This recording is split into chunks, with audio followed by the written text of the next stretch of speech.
কুণালদা, শোভন চট্টোপাধ্যায় প্রাক্তন মহানাগরিক, তার বাড়িতে গিয়েছিলেন? কিছুদিন আগেই গিয়েছিলাম। একদিন তো এমনি আড্ডা মারতে গেছিলাম, আর একদিন বৈশাখীর মা মারা যাওয়ার পর পারলৌকিক কাজে আমন্ত্রণ করেছিলেন, সেদিন গেছিলাম। রাজনীতি নিয়ে কথা হলো? দুজন রাজনীতির সঙ্গে জড়িত ব্যক্তি, দীর্ঘদিনের পরিচিত ব্যক্তি যদি দেখা হয় তো রাজনীতি নিয়ে কথা হবে না, সেটা তো স্বাভাবিক। বাড়িতে একা গিয়েছিলেন?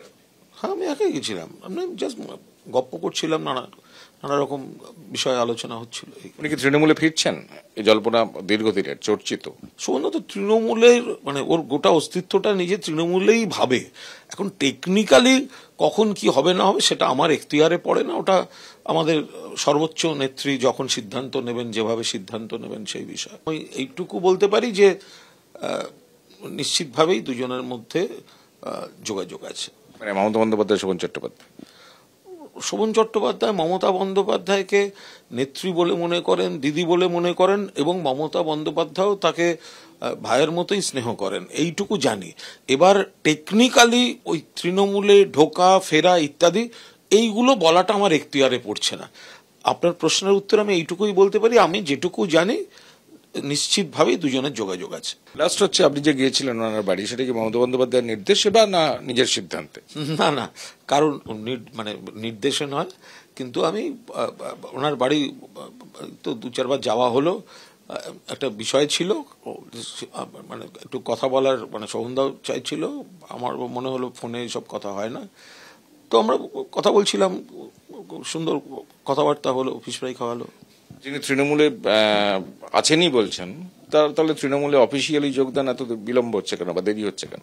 সেটা তো সর্বোচ্চ নেত্রীর সিদ্ধান্তের বিষয়, এটা বলার জায়গায় আমি নই, আমি এখতিয়ারও নেই।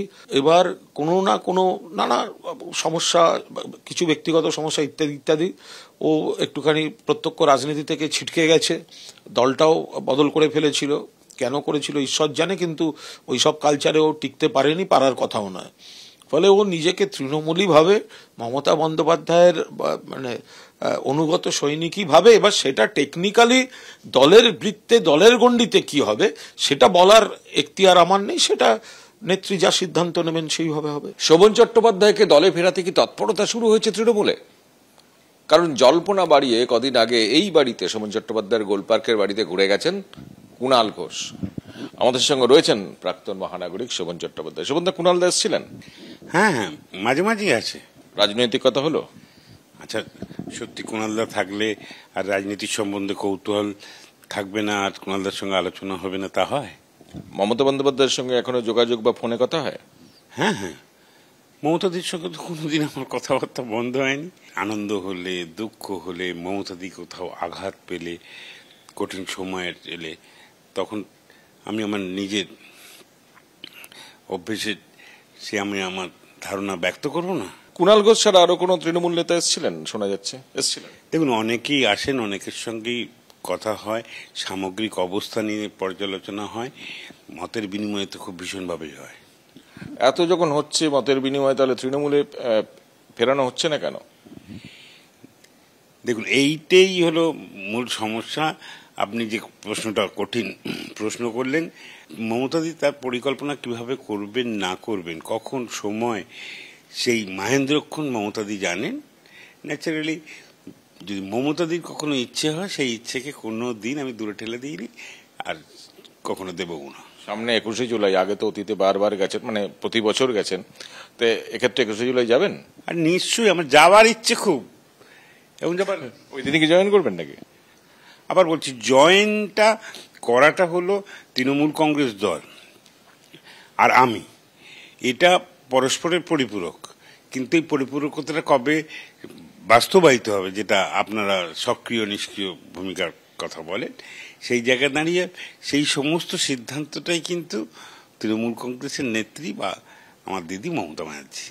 শোভন চট্টোপাধ্যায়কে সক্রিয় করার মূল কারণ কি মনে হয়? আপনি কিভাবে ব্যাখ্যা করেন?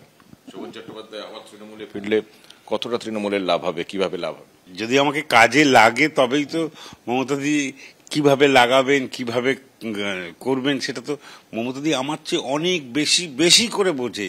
তৃণমূলে যোগ দেওয়া বলতে পারি আপনাকে স্রেফ সময়ের অপেক্ষা, দিনক্ষণটা মমতা বন্দ্যোপাধ্যায়ের উপর নির্ভর করছে। না না, সব সামগ্রিক অবস্থাটা সমস্ত জায়গায় আমাকে যদি পর্যালোচনা করেন, সমস্তটুকুনি কিন্তু ওনার নির্দেশ। 42 ডিগ্রি সেন্টিগ্রেড তাপমাত্রায় যদি বলে যে ডোরিনা ক্রসিংয়ে দাঁড়িয়ে থাকতে হবে এবং তাতে দল বা বাংলার মানুষের এই উপকার লাভ হবে, তাহলে আমি সেটাও দাঁড়িয়ে থাকি।